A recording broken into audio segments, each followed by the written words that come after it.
Hey, what's up humans? Welcome back to my channel. If you are new to my channel, I would super appreciate it if you would subscribe on my channel. We shape opal into cabochons using a dremel, so if that's something that interests you, keep on watching. Today we're going to be working on this spectacular piece of Ethiopian opal. There's some pinfire in there, but there is a bit of a milky cap in the one spot, so we'll see if there is better color underneath or if it just has a piece of slightly less colorful spot in it. So when we shine the flashlight through it, you can clearly see that it is crystal clear and there's barely any dirt in it. So our biggest issues are going to be getting out the bumps. When we measure it, it is 20 by 11 by 8 millimeters. And when we weigh it out, the starting weight of the rough piece is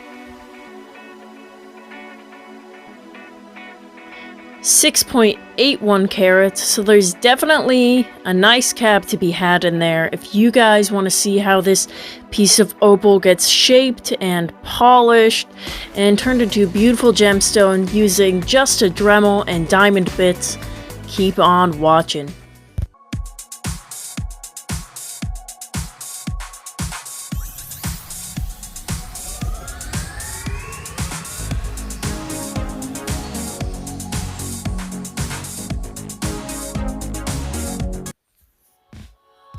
Alright, so working on a game plan here. This whole top section of the stone is gonna have to be carved down because there is a divot in it and it's just not gonna be conducive to making a cap, but we'll definitely get a piece out of the lower portion there, and I'm gonna try to keep as much of the bottom as possible since that's where our best color is.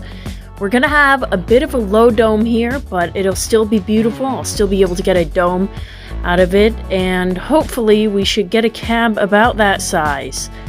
So, starting out, I decided to take off that large divot in the top portion first because I wanted to see, before the stone absorbed too much water, if there was any color in that milky part and if there was anything that I could chase, because there was a possibility, since there was a sort of a matte finish on the bottom, there could be more color underneath on the very bottom. But when I carved away the top part, I did not see any of that pinfire showing up, but the milky spot did have a little bit of a green sheen to it, so I decided to keep it around. But as you guys saw in the rough piece, there was some chips out of the side, one of the sides on the bottom. So I was trying to make this a nice oval, thinking that those cracks that I chipped off, the chips that came off, that there wouldn't be cracks underneath it and that I'd be able to make a nice oval anyways. But there was just a little tiny crack that started going into the stone a little bit further towards the milky area. So I just made a split-second decision to turn this into a sort of a teardrop-ish shape. I wanted to try to keep as much of the stone as possible, so it's not a perfect, like, sharp teardrop, but I did go for kind of like an egg shape. And since this stone looks like it has a couple of mixed up patterns in it, I think that the whatever shape it ends up having will be gorgeous. And it was just really important to get the sides all nice and crack free. And then I started on the face of the stone, taking down the milky peak first, and then once I got that peak down to meet up with the rest of the stone that I had on the face, then I started to bevel the edges and try to create a nice flatter dome shape out of the stone. And the back was pretty flat to begin with, so that took no time at all to turn into a nice back for it. And so this is the shape that I ended up with after the 800 grit diamond bit, and as you can see, it's a little lumpy. Definitely gonna have to do some shaping with the Nova points, but you can kind of see what I'm talking about with the egg shape.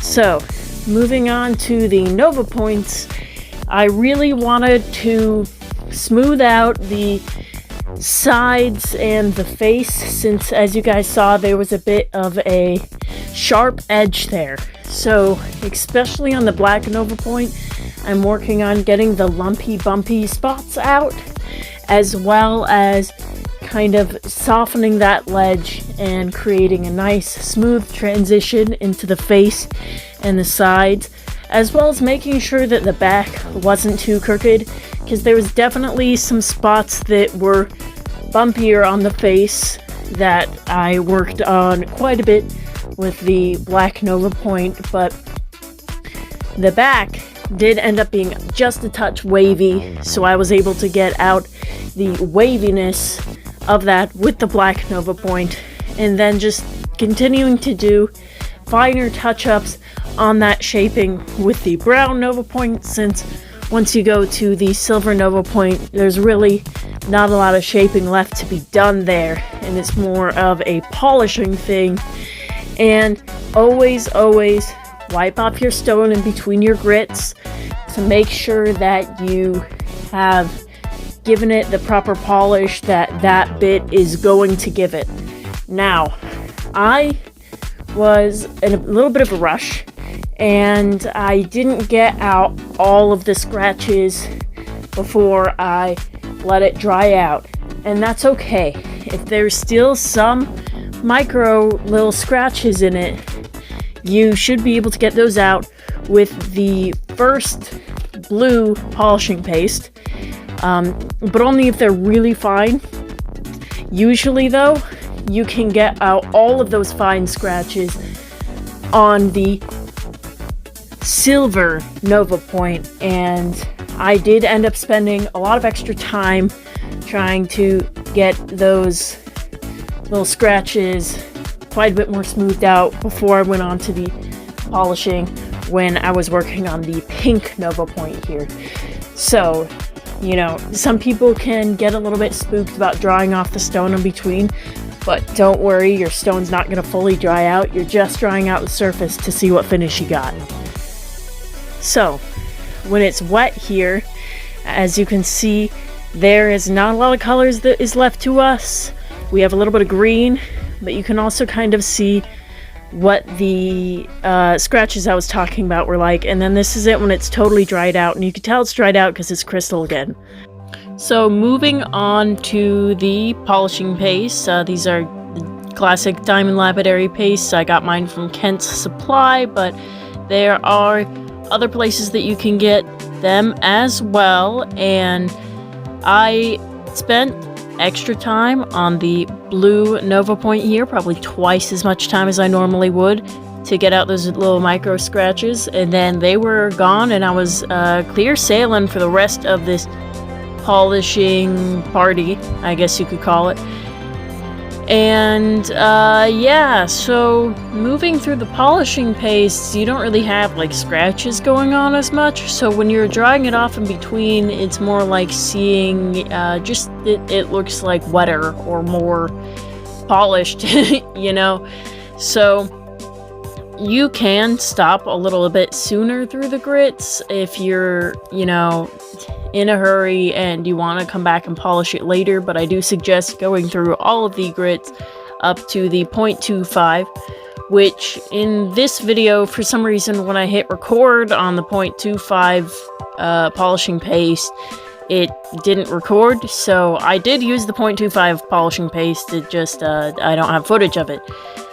But, yeah, I keep a cloth by my little station, and I will wipe off my stone on the cloth in between. You could wipe it off on your shirt, I don't know, your curtains, heck, I don't really care, but just make sure that you're making sure. And this is this part where you're gonna drop it a lot. Now, I did not drop this stone once until I got to the polishing paste, because they're slippery, you know, it's literally covering it in oil, so it gets very slick. But I'll tell you, with lower dome stones, at least in my personal experience, I drop lower dome stones way less often than stones with a high dome, because I have more like places that I can pinch it really hard to grip it really well, and I can have it pinched really hard and then grind on it. As you can see, when you have a fingernail, you can push it under your fingernail and it'll hold it in place, but you can also just grip for dear life, and hopefully you won't drop it, but you know, you probably will, and expect to drop it many times. Alright, so this is what it looks like when it's finished, and it's all polished to a mirror polish. And when we weigh it out, the final weight of the stone is 1.59 carats. So we lost somewhere around 5 something carats. When we measure it, it is 12 by 8 by 3 millimeters. So definitely could be a ring, could be a pendant, whatever you really want with it. And I just absolutely love this pinfire pattern that we're blessed with here. It's got nice yellow and green, and as you can see, that little milky spot up at the top does have a little bit of green color, so you know, it's not totally wasted. This is the stone before we shaped it, and you can see all those issues there. It's still a beautiful rough piece at 6.81 carats, and it was a clean beauty for sure. And then this is it again when it's finished. Crystal clear, pinfire, it's got some mossy pattern in there. Yeah, it's an egg shape, but you know what? I think egg shapes are beautiful. All opals are beautiful, even the lumpy, bumpy ones. And I couldn't be happier with the polish on this. I think it would make an awesome earring. And here's every time that I dropped it.